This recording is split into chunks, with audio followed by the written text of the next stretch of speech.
Hello, everyone. In this video, we are going to discuss corporate and business unit planning and management.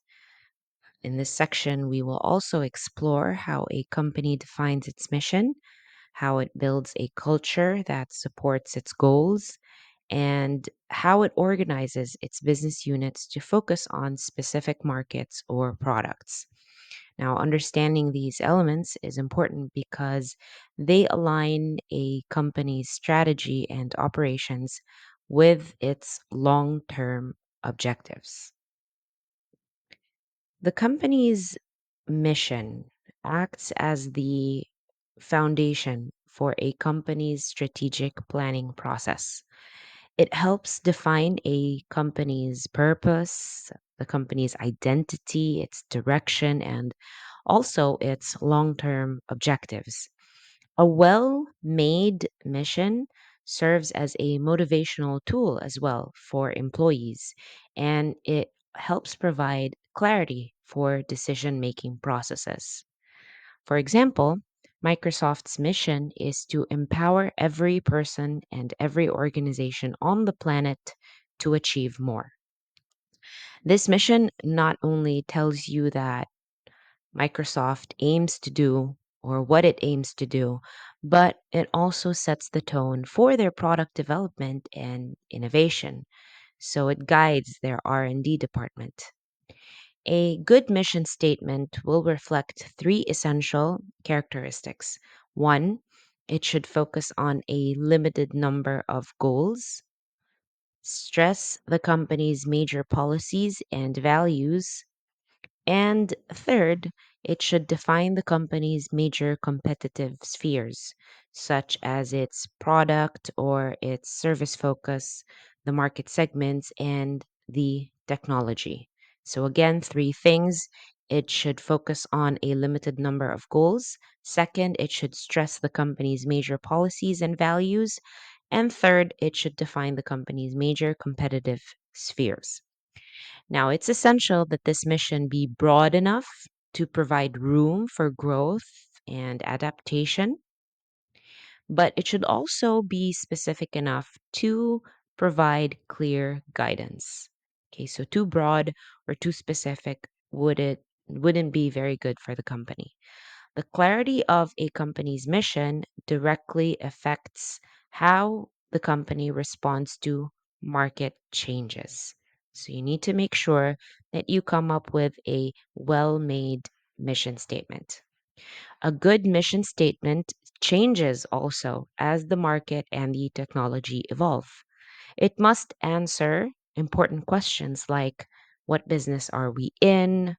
Who are our customers? And what is of value to our customers? All these are incorporated and mentioned in the mission statement. The corporate culture is also another important component of understanding how a company works.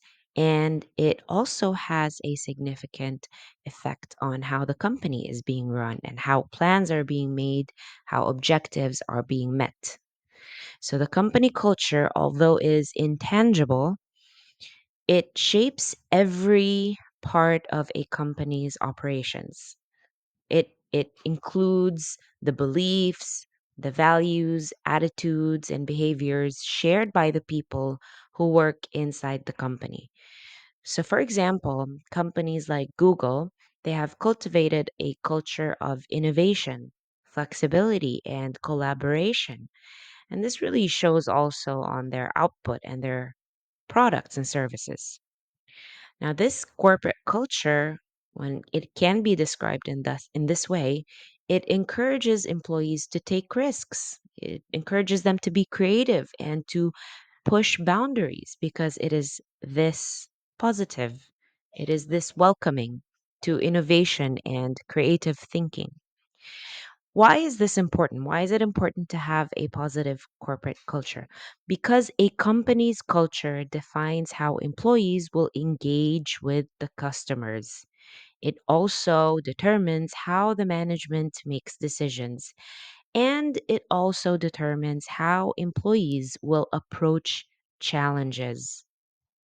So, a positive and empowering culture, it fosters innovation, while a negative or rigid culture stifles growth. So, corporate culture basically sets the tone for how the people inside the company interact, how they behave, how they make decisions for themselves as employees, also for the company.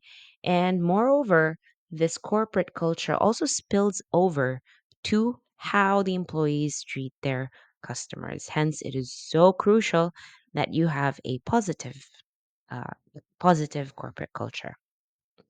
Now let's move on to strategic business units, okay, or more shortly known as SBUs.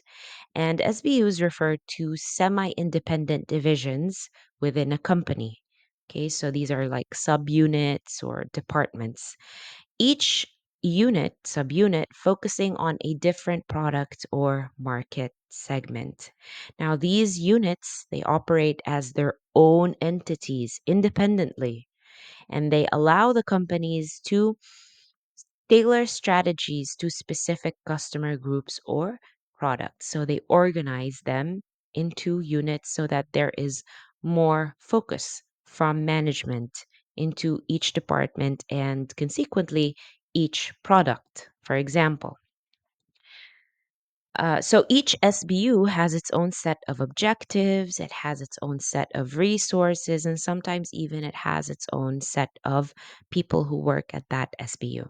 For example, Johnson and Johnson operates as a parent company with several SBUs focused on different areas such as pharmaceuticals, medical devices, and consumer health products. And some of these products on the screen we are familiar with because we have probably used them. We have seen them in our homes or we have seen them in other people's homes. That's how varied the products are of the company Johnson and Johnson.